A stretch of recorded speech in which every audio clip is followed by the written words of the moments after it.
Okay. Who wants to share? Why are you here? What interested you about this? Don't be shy. Okay, I'll chime in. Sure. I know Nathan a really long time ago. You and I had a chat, and you mentioned a little bit about masculine and feminine energy. And I think I may have mentioned to you at the time when I went to Tony Robbins. I just found it really intriguing, and I do think that there's a lot more to it than what I know. So. There's a lot more to it than we know. Yeah. Yeah, well, we all live and learn, I guess. But I know that that's a passion for you too as well. And I guess I'm just looking to, just listen to what you guys have learned about it. I know that that is a really important factor in a relationship. But also too in terms of getting to know yourself. Like, I know Nathan mentioned that when you're growing up, you may put on a mask of a particular energy, and certain circumstances may require you to then put on a different mask to what you're naturally or who you naturally are. So I guess I know I've read a lot, and I've heard a lot from both of you about the importance and the power of it, and I'm just really curious as to exactly how that plays out in everyday and who you are and in a relationship. Wow. All right. Okay, should we start there? Yeah, let's start there. Yeah, everyone happy to start there? All right.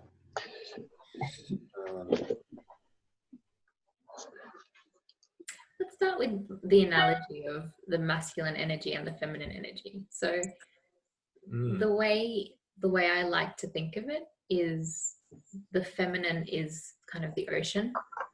It can be wild, it can be unpredictable, and at the same time it can be perfectly still.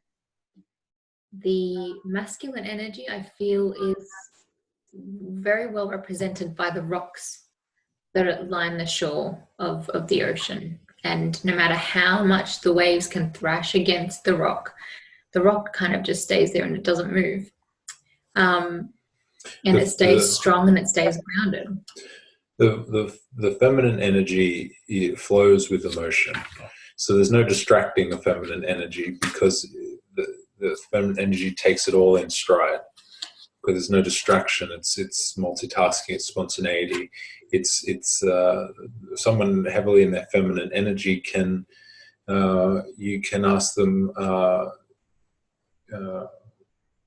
they can change their mind on a dime, right? Because where they are right now is only because of the emotion that they're in, and they are quite capable of flowing with that emotion. It's very difficult for a man in his masculine energy to deal with a woman who will say something one moment and then seem to have a completely different opinion just 10 minutes later.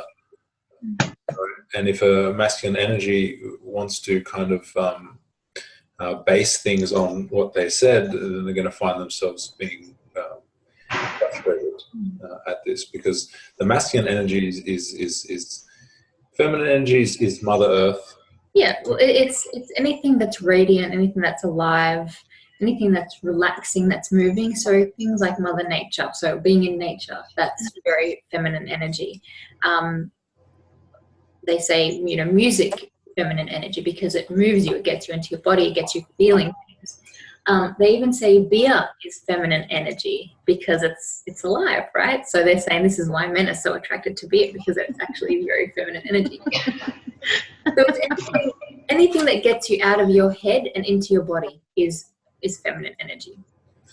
Masculine energy is like Father Sky, right? It's freedom and escape and leaving too soon and running away. There's a part of every man deep inside that just wants to say fuck everything and get in the car and drive as far away as possible and just be by himself in a cave somewhere. There's the part of every man with a masculine core that has that.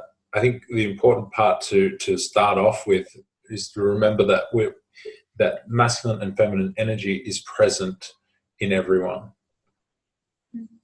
Okay, so we are not talking about men and women. We're talking about the energies, the energy systems. And we all flow in and out of these energies all the time. So when we're at work, for example, let's talk about a feminine core. So someone who has predominantly feminine energy trait, they will perhaps put on a masculine or go into their masculine energy when they're at work because they need to get things done. They need to prioritize. They need to focus. There's a lot of sort of, purpose. It's very purpose-driven and purposeful. Perhaps when that feminine, goes home, she'll, put on her makeup and she'll go into her feminine sort of space, whatever that may look like. It could be cooking, it could be dancing, it could be, I'm just giving a very kind of stereotypical example here. But the priority of the feminine core is the flow of love and intimacy. So that's the priority for the feminine core. So anyone who's driven by love and connection has that feminine core. Whereas the masculine is... Well, we're talking about core. Yeah. You want to know that the ratios between the two is like 51% to 49%. I mean, it's just not a big difference. We like to think that, men are masculine and women are feminine. That's true in about 80% of cases. And we're only then just talking about core. It's like predominantly at the heart of it all. So so if the core of the feminine is the flow of love and intimacy, and the core of the masculine is mission, purpose, and direction in life, we can sort of start to understand where we fit in there. What drives us more? What do we feel what idea are we more energy are we more sort of attached to? And why are we talking about this? Okay, the title of this training is Ignite the Passion, right? The power of polarity. Now, polarity is the opposing forces, right? Polarity in magnets, that's what makes them attract. Okay, positive and negative, yin and yang. Masculine and feminine is the yin and yang. It's chaos and order. It's light and dark. They are the heads and tails. Okay, so the polarity is so important to have because that's what creates the fire, is to have the masculine with the feminine so they fit in together. Well, it's like magnets, isn't it? Mm-hmm. Yeah, the opposites attract. And powerful magnets can like crush watermelon. That was a bad joke. Where did the watermelon come from? I don't know. So that's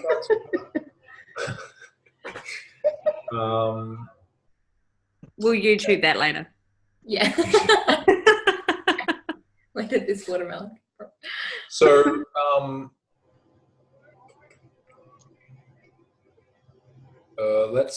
I want to start by, let's talk about masks. And let's use us as an example, if that's okay with you. So, growing up, I still have a very masculine father, the type of typical masculine father who was very strong and very overpowering. And Just very throw an Italian father in there. Italian father. And his masculinity was so overbearing and overpowering that, and I didn't spend much time with him. He was at work most of the day, so I spent a lot of my time with Mum. And I adopted the feminine value system, her value system, in reference to and approaching to my father. And part of the method that I created to protect myself from him was to connect with the feminine energy, and it worked. The more feminine I could be, the less, the more I could protect myself. So that's where I developed that feminine energy, right? And I spent a lot of time there. This is where I learnt, very flowing with emotion, quite, I don't want to say lazy, but spontaneous, and go with the flow, indecisive, and really develop the opinion that everything will always be okay. I also taught people how to take care of me, and had very little direction or purpose or anything like that. And it showed as I gained weight. Of course, there's an aspect of gaining weight for men that is related to feminine energy. I mean, even the estrogen increases the more weight you put on as a man. Women, it's opposite. With women, if a woman gains weight, she increases testosterone and falls more into the masculine. Just an interesting aside. But anyway, so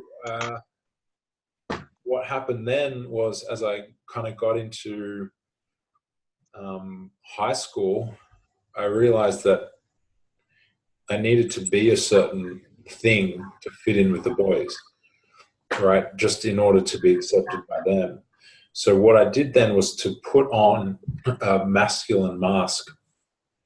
Okay, right? So imagine that I just put on a mask, a masculine mask. This was the masculine mask that I felt I needed to put on to fit in, to be accepted by the boys.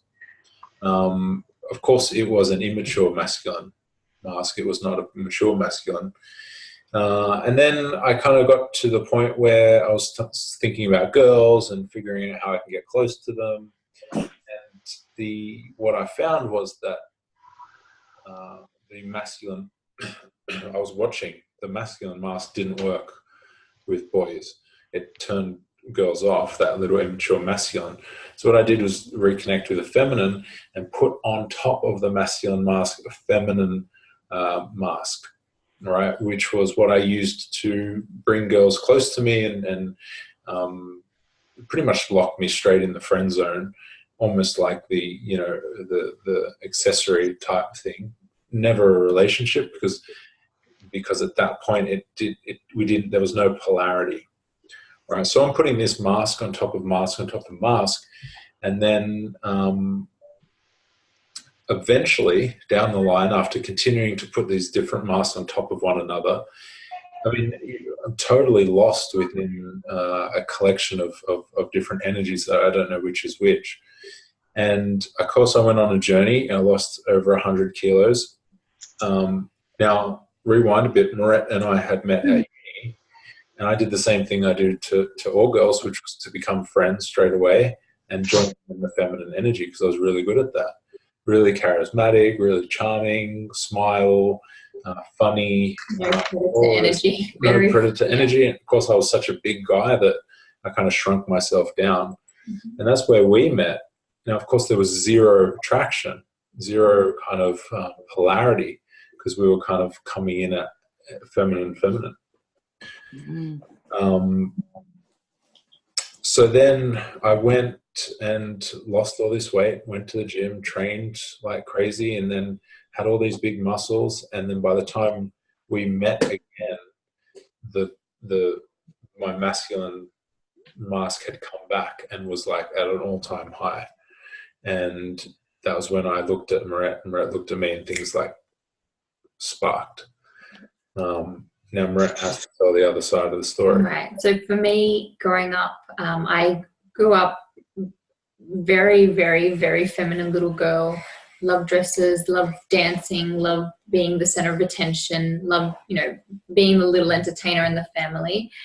And when my parents split up and my dad left the home, I saw how devastated my very feminine mother was. And I almost made a decision in that moment that I would never cry in front of her. I would never let her see me cry, and that I was going to take care of her from that moment. So I put on a masculine mask on top of my very feminine core and started to do the man thing, or I took on the male role in the house. So that was mowing the lawns, you know, doing very masculine things, not showing any emotion, being very closed off with her. I even started sort of dressing like a boy. So I would wear overalls all the time and shorts, and I never liked anything pink. And it went as far as me starting a mechanics apprenticeship because I had gotten so much into cars and motorbikes and things that, you know, I went that far until my mum kind of put her foot down and went, no daughter of mine is going to come home with dirty fingernails. But I grew up a very shy teenager, and I wasn't at all, you know, attractive. I developed very late in life. So I looked like a boy and I dressed like a boy. And so when I started liking boys, I couldn't connect with them as a pretty girl with, you know, boobs and hips and everything. I had none of that. None of that was going on for me. So I connected with them by liking cars and, you know, kind of, we had those interests in common. So I was one of the boys. So I would connect with the boys on that level. Then, of course, I finished high school and started wearing makeup and started becoming a little bit more developed in my body and becoming a little bit, I started taking on that feminine energy, which was another mask that went on top of my masculine mask, because that was the way that I got people to like me, and I got boys just, you know, they started showing interest in me when I looked good and I, you know, acted like the damsel in distress. And that kind of took me through my career. That worked really well for me, you know, being just very kind of not very opinionated, being very kind of quiet and go with the flow. And yeah, so Nathan and I met at uni. And so I had my very, very overtly feminine mask on, and he had his feminine. So we got on really well. We were really good friends. And it was only many, many, many years later when we came back together in 2014, and he was transformed and he was very masculine. And I too I was in my feminine. So that's where we really clicked. So it was like, oh, my It's feminine different. is attracted to your masculine, and this feels really nice. Now, you have to remember that they're just masks. They're not the real thing. It's like a Halloween mask.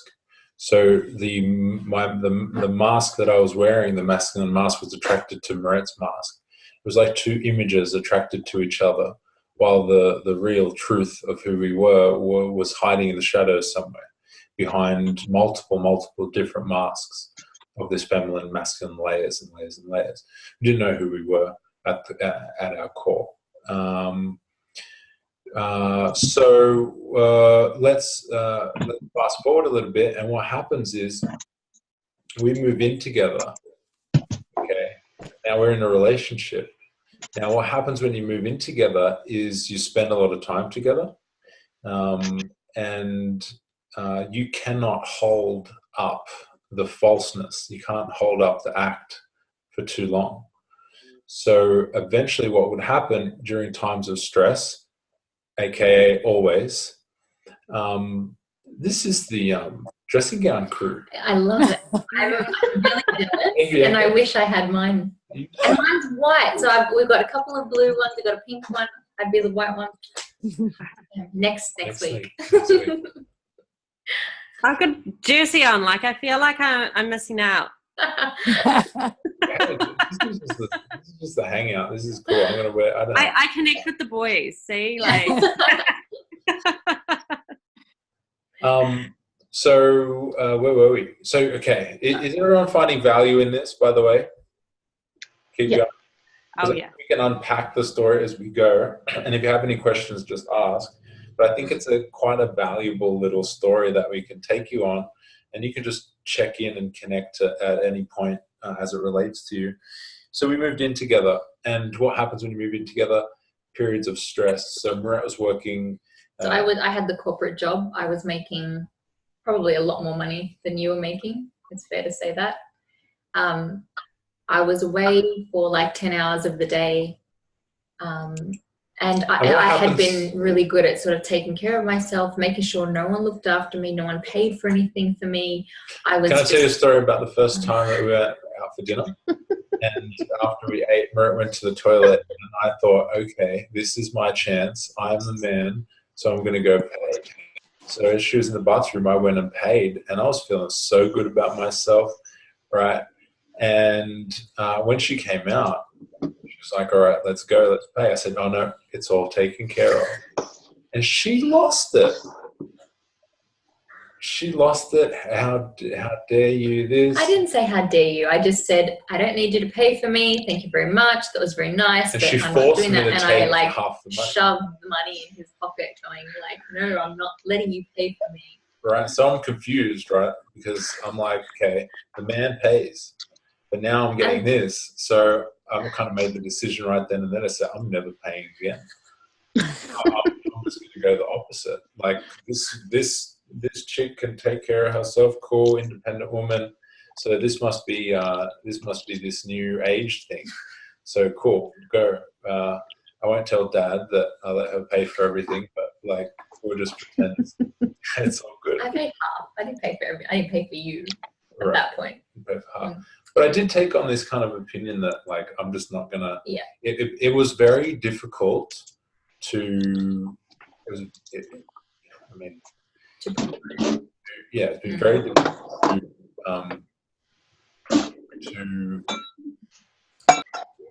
to what the words, just let me get them. Barrett made it very difficult to take care of her. Very difficult.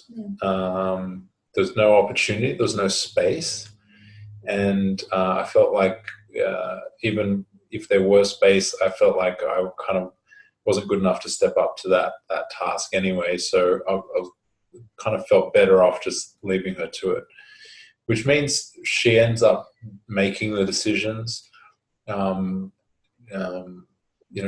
the things, taking care of the bills, taking care of the rent, taking care of everything. Holidays.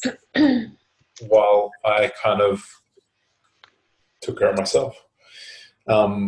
Marette was, so during times of stress, that's what I was going to say. When I would get home from work, we would instantly fall back into where we were most comfortable. Our most comfortable mask was feminine for me and masculine for Marette. So she would get home, and what we would find is that, remember, what we were attracted to in each other was the feminine in Marette was attracted to the masculine mask in me. But by the time we moved in together and those dropped, what were we left with? We were left with the opposite. I was in a relationship with my dad, and she was in a relationship with her mum. Do you see what I mean? Mm-hmm. So what do you reckon happens to sex life? Okay. Arguments, conflict, none of that. We couldn't do any of that because we were so is repulsed the right word? I wouldn't go that far. Okay. I don't know. Do you want to go that far? No. Polarized, maybe. Melissa's like, did he just say that? I asked. You were repelling. Yeah. Yeah, like magnets, right? Right. Okay, so perfect example, and this happens all the time because we put on an image to get into a relationship that we just can't hold on to. At a certain point, it falls away, and we're left to deal with our unconscious patterning, where we've spent most the thing we've practiced most. So where are we going to go from here? Anyone have anything to say? You might be able to steer us on another path. So we've covered masks. Does anyone understand that? Talk to me. I can definitely pipe up on that one because I realised just now with Ben, obviously you guys have kind of worked on and off with us. I know that he made it very clear to me that I was very difficult to take care of, and I think naturally at the core I'm very feminine. I love all of that stuff. I truly am. I'm all about emotion and connection and love and all of that stuff. Don't laugh, Marit. But having gone through a divorce, my mask went up. So it was basically, I had to fend for myself. I had to financially stand on my own 2 feet. I had to take care of the children. You know, I had to get my work sorted. I had to cook and clean and this and that. And so I kind of became naturally feminine. And I think it was really difficult. And I know at the core, it's almost like I kind of pushed Ben into being a bit feminine, because I would kind of be quite gung-ho, like, I don't need you to pay for me and I don't need you to do this. But that wasn't the true me. It was probably more me having that mask on, maybe, Nathan, like maybe me having to have no choice but to look after myself and have to step up and do all of those, the planning and the, you know, being focused and whatever else. But then when I was alone and by myself and that mask came off, I was like, oh. So I think that's kind of, I can sort of relate. And also to growing up in a very kind of not necessarily the most stable of homes, I kind of, even as a child, had to very quickly put on my masculine mask, because I would see, you know, mum upset or dad upset or whatever the case may be. And so all of a sudden, much like yourself, Marit. So I think the point to that is, I think it's really important to be aware when we do put those masks on, because for me anyway, it obviously was quite emotionally driven, and whatever the necessity was at the time, but it wasn't necessarily authentic to kind of who I am at the core. That's absolutely right, hon, because and the thing was, thank you for you've kind of put us back on track. What ended up happening was, of course, our sex life suffered and we weren't as attracted to each other. But what actually started happening was I was building resentment because my needs weren't being met. So as a feminine, I wasn't being protected. I wasn't being provided for. And they're the things that the masculine does. The masculine provides and protects. And the feminine, you know, kind of is allowed to sort of flourish in love and just, you know, feel that connection. So we got to a point then where we were basically at this place where we had moved to Melbourne. I'd given up all my clients and I was starting the coaching business. Now I thought I would have a line of people lining around the block to work with me as a coach, but it somehow didn't happen that way. And I ended up basically unemployed for 2 months, 3 months there, while Marit was working 9 to 5 in that incredibly masculine job. Like 8 to 7. Yeah. Yeah. Right. In a job that she didn't particularly like, to pay the bills, to pay the food, to do this. Pay our rent. Yeah. Right. While I was getting my shit together. And what we very quickly realized is that I was a taker and Marit was a giver. Okay. And I found it very hard to give, honestly. I remember asking Marit much later on, I said to her, could you teach me how to be thoughtful? A genuine question. Because I didn't know how to be thoughtful. I didn't know how to choose a gift for someone that was thoughtful. I don't remember people's birthdays. I'm not good at sending messages and keeping in contact and reaching out, and just the thoughtfulness was such a foreign concept to me. Right. Anyway, that's besides the point. Give at the expense of herself, and until there was nothing left, and I would take and take and take and take and take and take as much as you would give. And I'd done it all my life. So it created an incredible dependency on other people and taught them how to take care of me. And that was a strategy that I had developed in order to get through life and make sure that I was always okay. Very useful, by the way. Just like the masculine is very useful for getting shit done. And it's quite fun to be in the masculine, isn't it, women? You know, when you step into that place, it's quite empowering. But I wasn't, if we talk about the feminine core being receiving and the masculine being giving, we weren't playing those roles. We were completely reversed. So there was resentment. I was starting to get really frustrated with life and thinking, what am I getting out of this? Like, this is just one way, and I'm starting to, you know, and mind you, growing up as well, so I had seen, I come from a WOG background, so like the men, you know, the woman does not touch her wallet. Like, that's just the rule that, you know, WOGs are like that. You know, you can't, they'd slap you before they, you know, allow you to pay for something. So I saw that, and I had that sort of expectation growing up, because my dad did that for me, and all the men in my family would always make sure they paid and provided. And I wasn't getting that in my relationship, even though I had contributed to making that almost impossible. I still wasn't seeing that from Nathan. So I was building that resentment, and our relationship really, really started to crumble. So we come to this point now where I guess we kind of start to realize what needs to happen, and we've learned some of this stuff. So you can imagine what happens when a giver meets a taker. I mean, it's perfect setup. Pattern. The patterns just lock in together, and it just works. And I'll take as much as she'll give, and she'll just give until there's nothing left, and all that's left is resentment on Rhett's behalf, and a feeling of not being good enough, or guilt on my behalf, right? Because I'm not doing it myself. So at some point we needed to start to shift these things.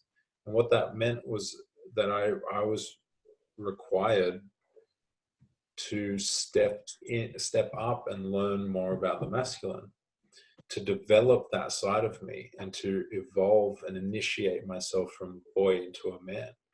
And this is the thing here that I want you guys to get. Men in this society today are struggling. We have no initiation anymore. Most of our parents, our fathers, and even our fathers' fathers at this point have been very disconnected from their own fathers. The relationship had been broken from the Industrial Revolution, where the fathers began going off to factories to work, going off to offices to work. So the boys stopped getting access to their dads. The apprenticeship stopped. All of that kind of stuff stopped. So what tended to happen was the same thing that happened to me, which was the development of the feminine value system in the boys, and an inherent suspicion of their fathers. Suspicion of their fathers was borrowed from their mothers. And it's kind of that idea of, where is he all this time? What's he doing at work? And the boys have become that suspicion, which is kind of like, I don't know what dad does. He just leaves in the morning, he does something all day, and then he comes back in the afternoon. And what that has done is severed the connection through generations of masculinity, of true masculinity, and has left boys struggling to make the transition from boyhood to manhood. Did you know in African culture that it takes 20 elders to initiate one boy into manhood? And what they do is they, at some age, they literally come in to the tribe and they forcibly take the boy from his mother, the boys from the mothers. And the mothers, they act and they play as if they're devastated, and they fight for the boys. It's all an act. They fight for the boys, say, don't take them, don't take them, don't take them. And when the boys are stripped away from their mothers, it is the most painful kind of experience that they can have. They've been pulled away from everything they've ever known, and then they go into the land of the men. And these 20 elder men in the hut, they have initiation rituals and trials. And when that boy returns to the tribe, when he walks back in, it is known by everyone that he is now a man. It's not questioned. It is a definite, from one moment to the next, shift, initiation into the world of men, and they are no longer treated as boys but men. Now, women have this built into their bodies, right? There is a moment where women go from girls to women physiologically. Men don't have that. For men to be initiated into manhood, it is required that they have this older male. It's the only way to do it, to be taught by older men. Now the question here is, for the guys here, Shane, Adrian, Chris, how many positive, strong, masculine role models did you have in your life growing up?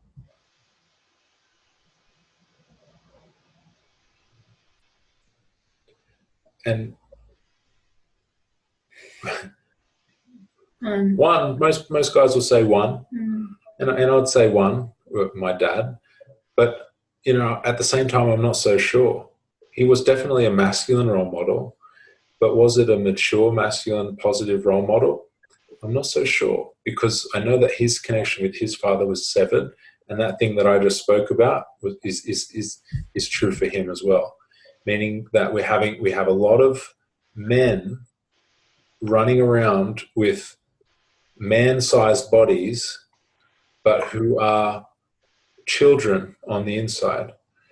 And there's this beautiful poem, and I can't remember the name of the poet, but basically he goes on beautifully to express this feeling of an inner child peeking through the slits of a suit of armor, scared, afraid, weak, and totally inadequate, fearing the outside world.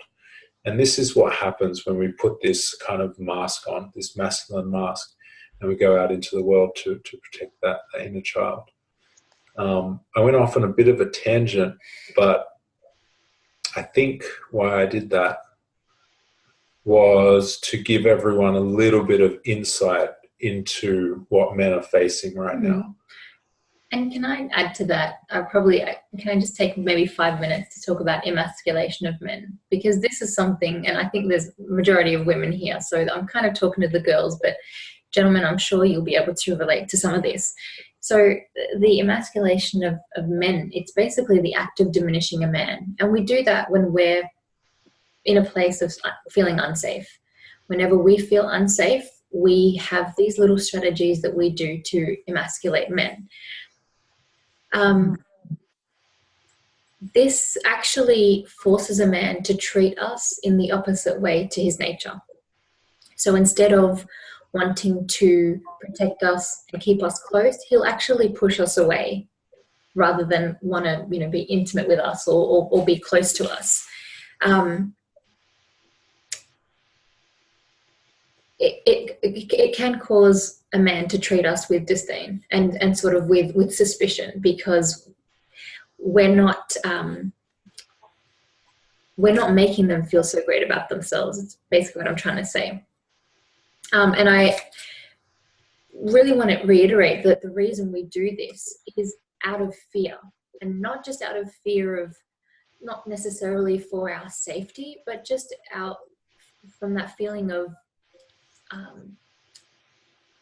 not feeling safe enough to be vulnerable.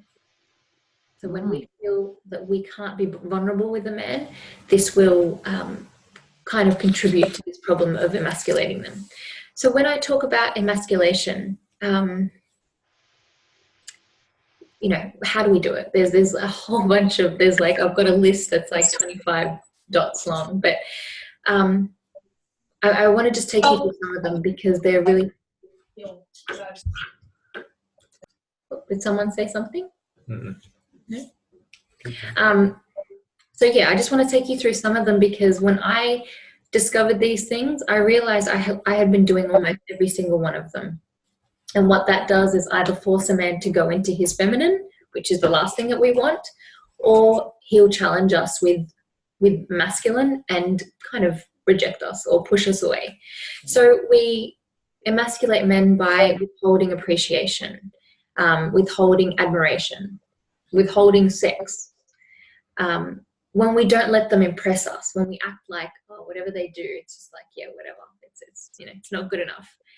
When we compare them to other men, when we make comparisons, it's like, did you know Susan's husband bought her a BMW?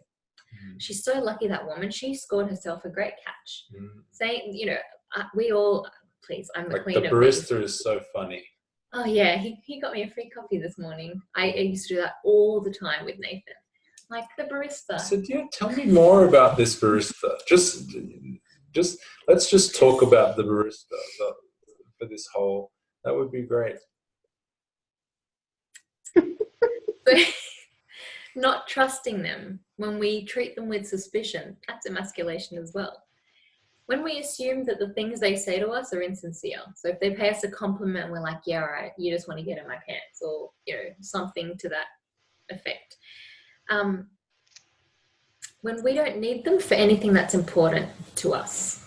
So those really important things, we're like, you know what, I've got this, I don't trust you with that. The worst feeling for a man is feeling unneeded.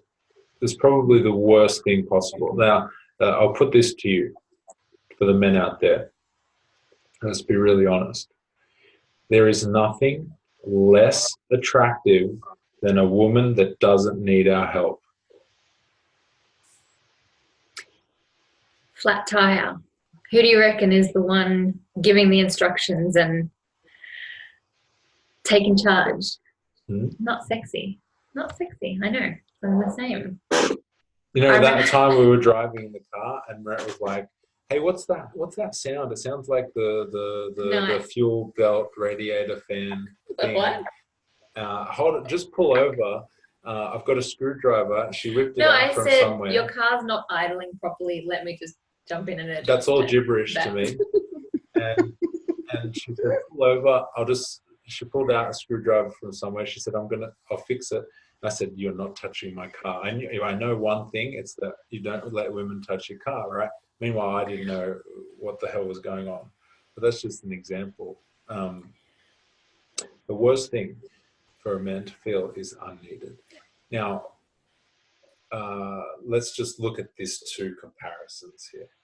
On one hand, you've got a girl who's a little bit ditzy, a little bit flirty. A little bit kind of hasn't got her shit together. Her life's just a mess. She's a hot mess. Let's just go there. She's a hot mess. A total hot mess, right? And then you've got the girl who has everything together.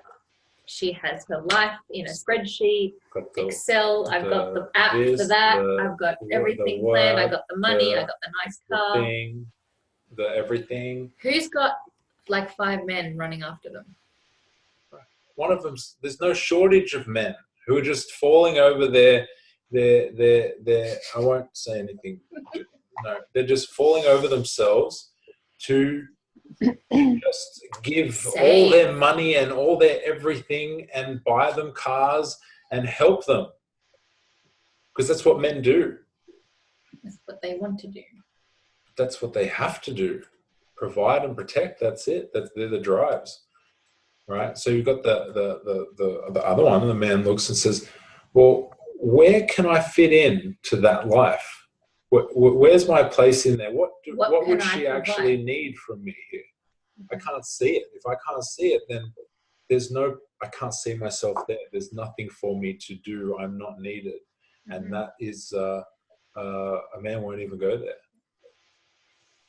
I just want to continue with this list because I think the girls were like, they're all writing notes. So if we expect them to act like us, that's the last thing that we want. It's like, I would never do that to you. Why would you do that to me? That's the last thing that I would say to you. Or that's the last thing that I would do. Why wouldn't you think of that to do that for me? That expectation, just throw it away. Throw it away, because he doesn't think like you. He doesn't think like your girlfriends. He doesn't think like your mother. He doesn't think like a woman. So just don't expect him to. When we ignore them, when we ignore our men, that emasculates them. When we roll our eyes at them and I am the worst. I think we've got it on video. Mm-hmm. We were like trying to put the video together for our group and I rolled my eyes so aggressively. I nearly like blinded myself. And I put it on replay. You like played a loop. So I'm learning. When we take over something we've given them to do, So it's like, I'm going to leave this for you to do, baby. If you could just get that done by 3 o'clock today, that'd be so great. And then come along at midday and go, you know what, don't worry about it. I've got it. I'll take it. It's already done. No, that's what I'm saying. Yeah. It would have already been done. I would have already done it. Because that was the thing.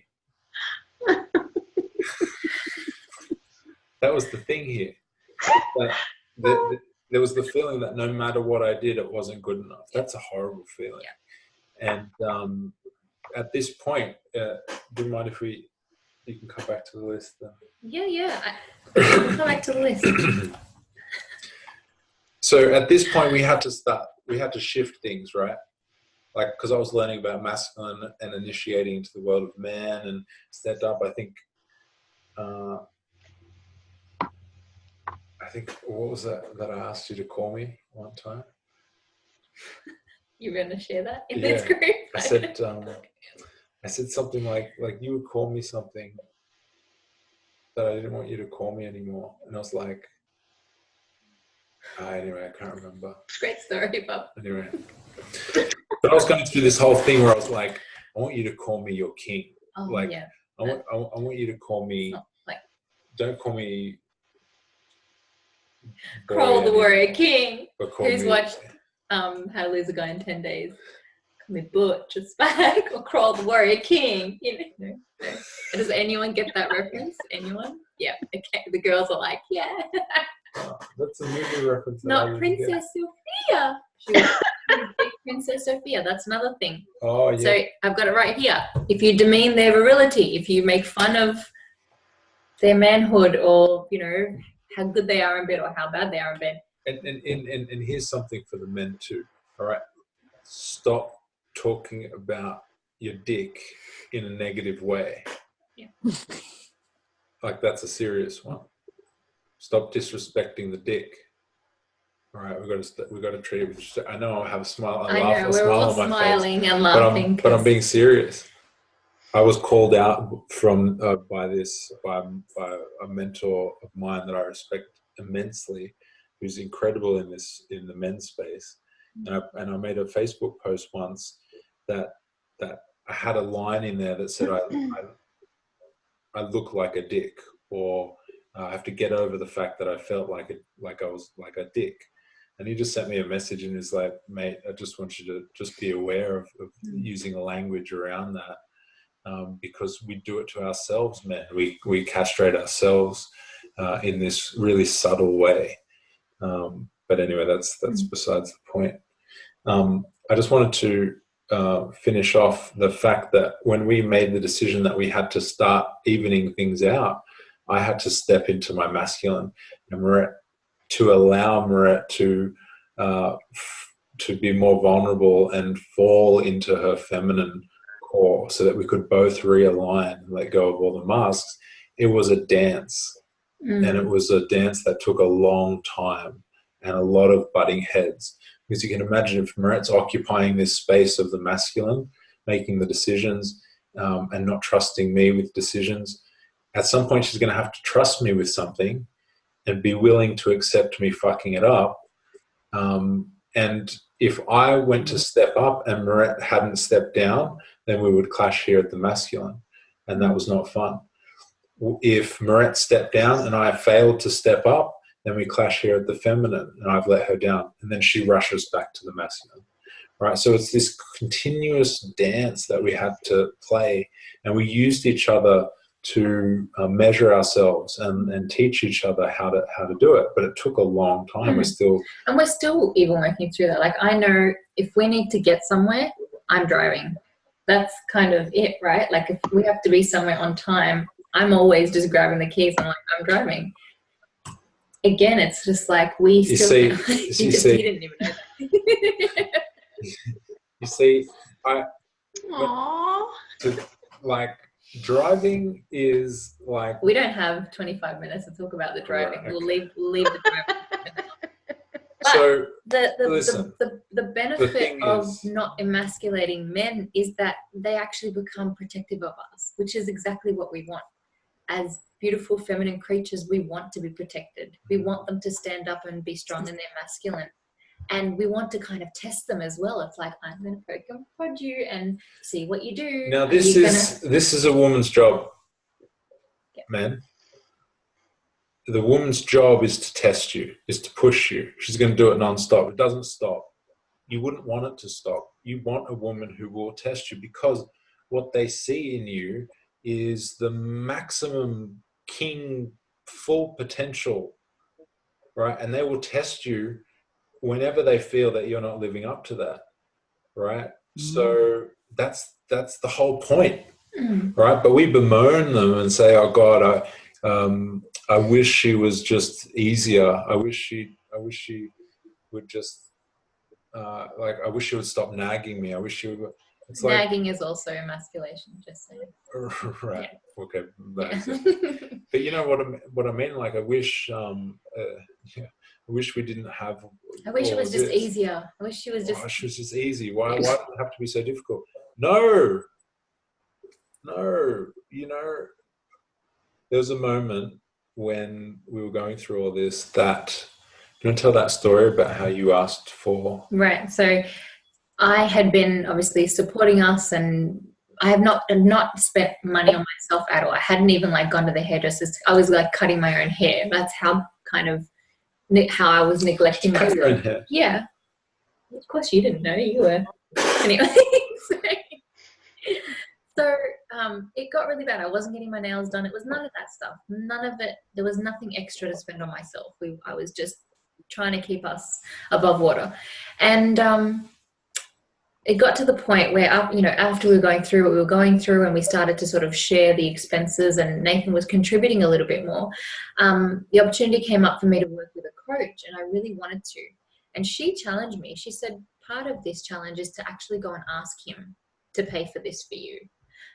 And honestly, hands down, one of the scariest, most awful moments of my life. It was like someone was asking me to cut myself open really slowly. Like, that's how painful it was for me. It was just like, I love your images. I don't know, they're so violent or really rude. Anyway, another video about that. I remember you were like really shaking. I was like literally shaking. I was trembling, and I was so scared to ask. And I just said, can I finish the story? And I sort of I built up enough courage, and I said, I'd really love if you could help me with this course, and I'd love it if you could pay for it.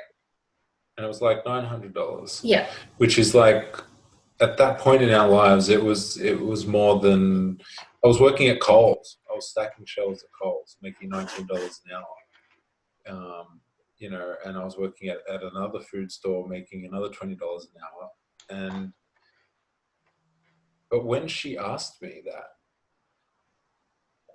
I can't tell you how happy I was. I can't tell you how relieved I was. It was like one of the most ecstatic moments in my life that I can remember, because I finally knew what she wanted. Like, it was so clear. She just asked. And I was like, oh, $900. That's what you need? Yeah. All right. I can do that. Yeah. Let's do it. Absolutely, yes. And that was such a huge relief for me. And it was actually really sexy as well, because it was like, oh, he wants to protect me. He wants to take care of me and provide for me. So it was like, oh, all of a sudden, all those horrible feelings kind of went away, and I felt safe again, which is something I hadn't felt with Nathan for so long, for the longest time. Do you guys have to leave? We're right on 9 o'clock. No? Anyone who wants to stay, I think leave, we'll, just give us if a you wave need to jump off, just give us a wave. No? Adrian and Jackie are like, keep going. Cool, because I think we're getting into some really good stuff here, because that's one thing that I want to tell you about, which is that feeling that I had to know. Now I know what to do to make her happy. And that was like, ding, ding, ding, hit the jackpot. And I wondered to myself, why do they keep it a secret? Why do they keep it a secret from men? Is it, and then there's that whole romantic thing about how you should just know. You should just know what I should need. just know, and You should just buy it for me without me asking for it. Somehow diminishes it if you ask. Yeah. I'm going to bring up a little something. Oh, you're surprising me. Okay. Okay. Let's talk about expectations, because that's what this is here. It's the expectations that we place on others, the expectations we place on ourselves, and the expectations that we attempt or try to meet of others. And expectations are unexpressed. It means no one knows them. No one knows You're keeping this little secret like it's, special. It's based on judgment. It's based on the belief that you can control others. It's based on the belief that others know what's best for you. It's to have expectations means that you are setting yourself up to be let down. That's the only result from having expectations. Because they're unexpressed for all those reasons, no one can ever meet your expectations because they're yours and they don't know about them. So you will always be let down. And in your trying to meet the expectations of others, which, by the way, are imaginary, because remember, they're unexpressed, so you could never know them. Even if you did know them, you wouldn't be able to meet them, because any expectation you believe others have on you, they're still yours. They're still your creation. So you will set yourself up in a horrible little world of constantly feeling let down and constantly letting down others. That's the world that you live in with expectations. The belief that others should act, speak, and think the way that you do is an expectation that will set you up for misery. Expectations are impossible to meet. You cannot meet them. And if you've got expectations on others, it's a clear sign you've got expectations on yourself, and they are the worst because you can never meet them for yourself. So you will always feel like you're letting yourself down. They're ambiguous, which means they're not clear, and they change. They change. I remember myself trying to meet the expectations of my dad in terms of cleanliness and all sorts of things. I mean, there was like one way to do something, and if you didn't do it that way, then it wasn't the right way. But I could never get it right because it changed based on his mood. It changed based on the time of day. It changed on the day. So you can never get a hold of them. They're constantly moving. And most importantly, they're not agreed upon. There's no contract signed. So no one knows the rules of the game. Do you want me to take over this one? Yep. Okay. So with our needs, they're expressed. They are known, they're communicated, and they're very clear. There's certainly no ambiguity about them. They're agreed upon. So everyone understands what the rules are. We're all playing the same game. Needs provide clarity. So again, it's none of this sort of gray area and uncertainty. It's total clarity. Needs unite a couple. So when I know what Nathan needs, God, I'm going to do everything I can to do that and to try and meet that need. And I feel it's the same way for you. And if it's something I can provide, then by all means, I will.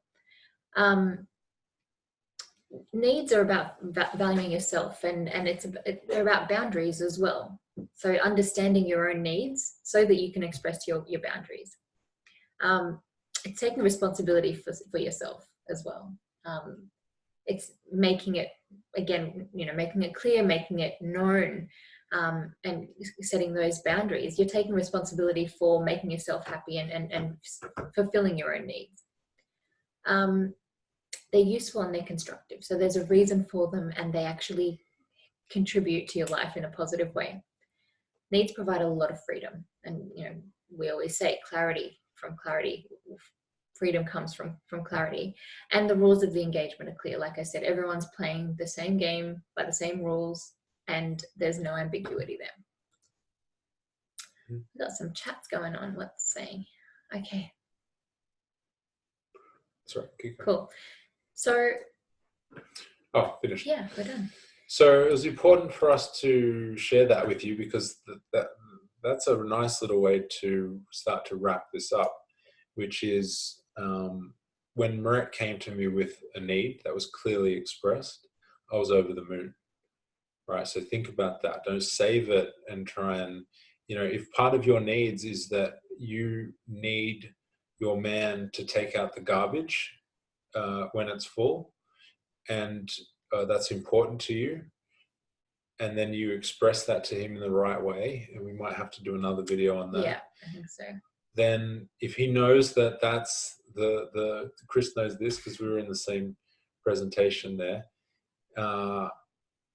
your man, if he values you, and I mean, for me, my number one kind of the thing I want most is for Rhett to be happy. So if she can tell me a list of 5 things that if I do them every day, she'll be happy, then I'm the happiest man on earth, right? Because her needs become my needs, and my needs become her needs, and they both become our values together. So as we started to pick apart the masculine and feminine balance and started to come into balance, what did we start to find? We start to find, it was after that time when Maret asked me for that money that we were lying in bed together, and I felt her sink into me in a way that she'd never done before. She felt so small, tiny, and I felt an overwhelming sense of, I have something to protect. I have something to take care of. This is, I have something that's mine. I own this, and it's my responsibility to take care of this overwhelming feeling that I've never had before. And I felt her really just soften into me, maybe for the first time ever, to just relax. And it was like a feeling of like trust. But it was probably, and I actually remember that moment as well, it was probably the first time I'd ever felt really safe with you. Like felt that I could rely on you, which again, when a woman feels that she can't rely on her man, it's a very frightening experience. It's very scary. And this is about, for the men, it's about staying true to your word and doing the things that you say you're going to do, which kind of, you said that you would do that for me, and you did, and it created that, again, that sort of trust in you. And that was the masculine standing strong, saying, I'm keeping my word. I've given you my word. You've got it. Yeah, we want to answer I want some to of these questions. questions. Answer Bianca's question. Hey Nathan, when did you know that you were not thoughtful?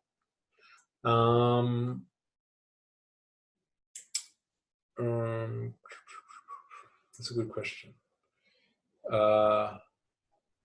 When? Why do you want to know when? What's when got to do with specifically, like the date? I remember we were walking on the street. Bianca, talk. Yeah, like I want to know when, because like when did it go from unconscious to conscious? Do you know what I mean? Because it's an unconscious thing that you were doing. So when did it become conscious to you that you weren't thoughtful, that you didn't put in that effort? I always knew that. Yeah. You what, sorry? I always knew that. You did always know? Yeah. I always knew that I wasn't thoughtful, and but it didn't always bug me. Okay. It only started bugging me when I started to look at Maret and think, well, or when I started to think this is really affecting my relationships, and I don't, and I realized I just haven't practiced this. So this was quite actually after we'd done quite a bit of work, after Tony Robbins and stuff like that. Yeah, that's what I wanted to know. How much work was done before you realized that? Before I could ask Maret to help. Yeah. Because we got to that point in our relationship where I was literally asking her to be my coach on different things. Thoughtful was one. How do I be more caring? how do I basically she taught me how to love, like you know, how do you look at a baby and feel and have tears in your eyes? Like, how do you do that? Like, no one taught me how to do that. So, I asked Marette how to teach me those things. And I think it takes a lot of courage to ask that of your partner, to identify what they're good at, and realize that the things that attract you to them are the parts in them that you want for yourself, that are missing in you. So by the time I identified that, then for me it was just a matter of self-improvement, and who better to ask than the person who I sought that out from the beginning. It was all a way of expressing gratitude and appreciation, and then also fast tracking the process of learning from Marette, because I was just ready to fast track the learning. I didn't want to just leave it to chance to figure out. I wanted some teaching. Yeah. Tony Ann, what's the difference between testing a man and nagging? Talk to us. Yeah. So in my marriage, I never wanted to nag, never ever, and would say that quite often. Why did you never want to nag? Because I never wanted to be that wife. I never wanted to be that girl, if that makes sense. Do you know? I do. That's why I said it sounds silly. But I also wanted to, like, for lack of a better term, challenge or test or I guess push my husband to wanting more. And I'm no longer with him, so that's, there's a whole nother story there. But I guess when you're compatible with somebody that you can have those kind of conversations where you can try and extend somebody's comfort zone, or you know what I'm trying to say, without it becoming a nagging thing. Yeah. So I think the nagging has to do with expectation. So nagging, I think, is very tied closely with the expectation. It's like, I want you to do this because I expect you to do this. It's not necessarily like taking out the rubbish, for lack of a better example. It's like nagging you about the rubbish is, well, if the rubbish is, it's like, that's a chore. But it's the intention. Right. If you're setting them up to sort of fail. Well, it seems to me like nagging comes from a place of wanting or needing them to change in order for you to accept them. Whereas testing is holding him to the highest vision that you have of him at that kind of at his greatest,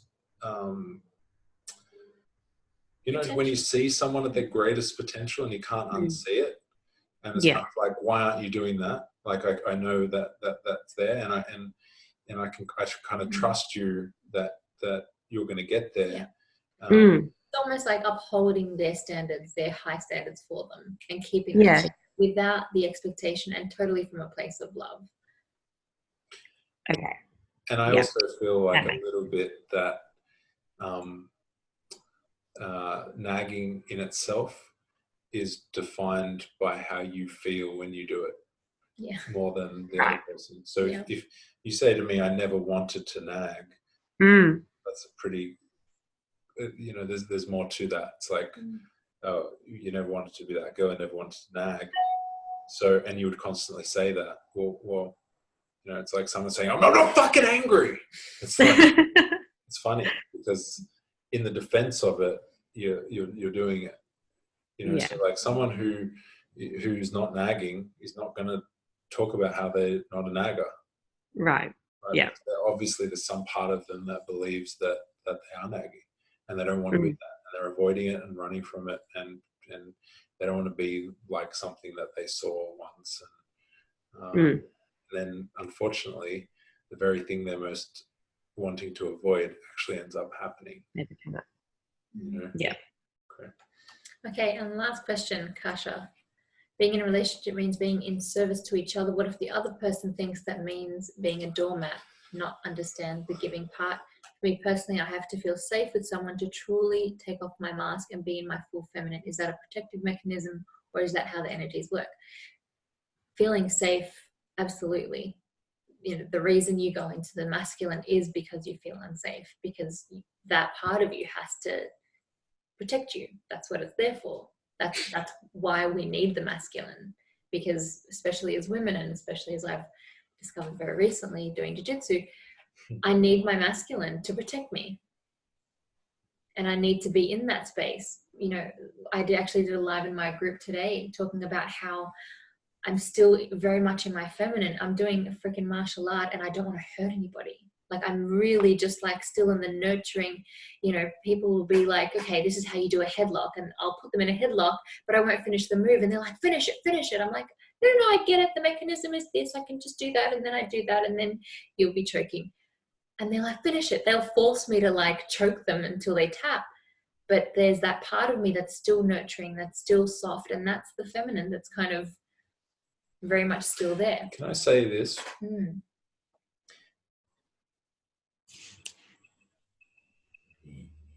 You will not be able to fully express your full feminine if you have not yet fully developed your masculine energy. The protection of the masculine comes from within you that allows you to drop into your feminine. It's the trust from within you, not from outside you, not from your partner, but from within you. So that work that I did to develop my masculine is the same work that you women have to do. Because we talk about the masculine of the 9-to-5 job and all this stuff you're talking about. That's mask. That's not true masculine, right? So the masculine work, the work to develop your masculine, is important work to do because it's present inside you, just as the feminine is. And what the majority of people are working with right now who haven't done this work are flicking violently between immature feminine and immature masculine, unhealthy masculine, unhealthy feminine, toxic masculine, toxic feminine, within themselves, within yourself.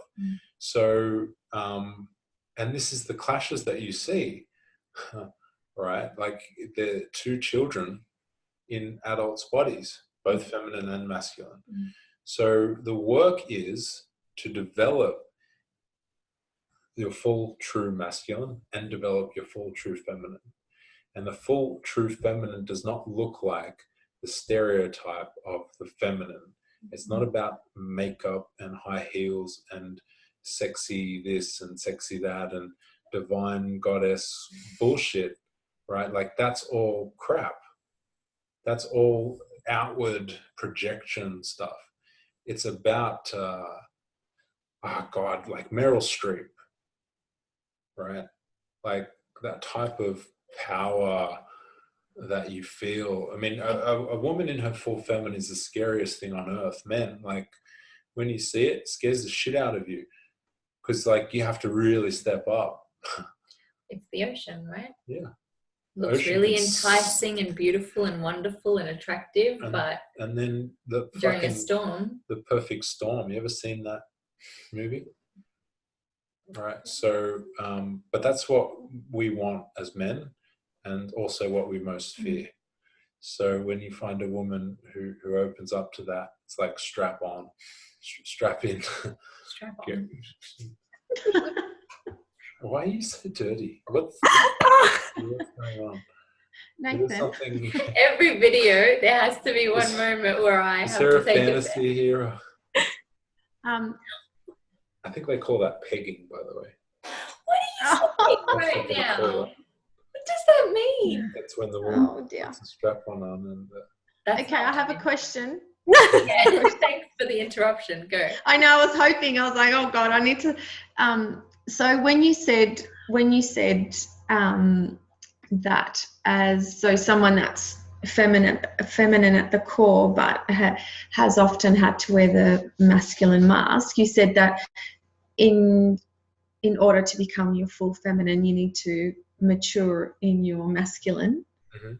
Right, which I'm sure there's a lot more understanding where that came from, because I'm I'm kind of just getting that. So are you saying about, like, for instance, self-doubt and not trusting yourself? Is that what you mean, where you have to become comfortable in your masculine side, your 49%, in order to shine in your 51%? Is that what you're saying?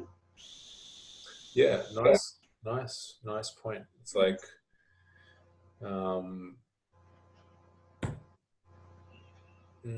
yeah, I think that's right. Yeah. Okay. I think that's right. Yeah. Okay. From what I know. Okay. Thanks. I'll chill on that one. We should wrap up. If anyone has any suggestions for what we should do next week, because we're just going to keep doing this. Yep. Anything you want to know more about, or anything, if you know it now, type it in the comments or let us know. Otherwise, we'll pick something ourselves and maybe something from what we uncovered here to expand on. Tanya? Just want to say thanks for creating this, because this is phenomenal. How often do you get to spend time with like-minded people talking about concepts and self-development and things? So this is brilliant. Thank you. It's cool. It's really cool. It's like just hanging out with friends. We love it. And you're inappropriate chat to each other too. So, it's completely. And in dressing gowns and slippers. It's brilliant. I love it. I think I'm bringing my dressing gown next week. I think it's a good idea. Yeah.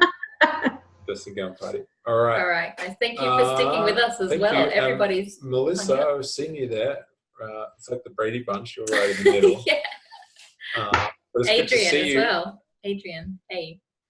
Hey, You're guys. not like the San Francisco Bridge, or that's right. like we can actually see you. And you're not at work. It's good. How are you, mate? I'm good, thanks. Good. It's good to hear your voice. Oh, there it is. Oh, there's San Francisco. There we go.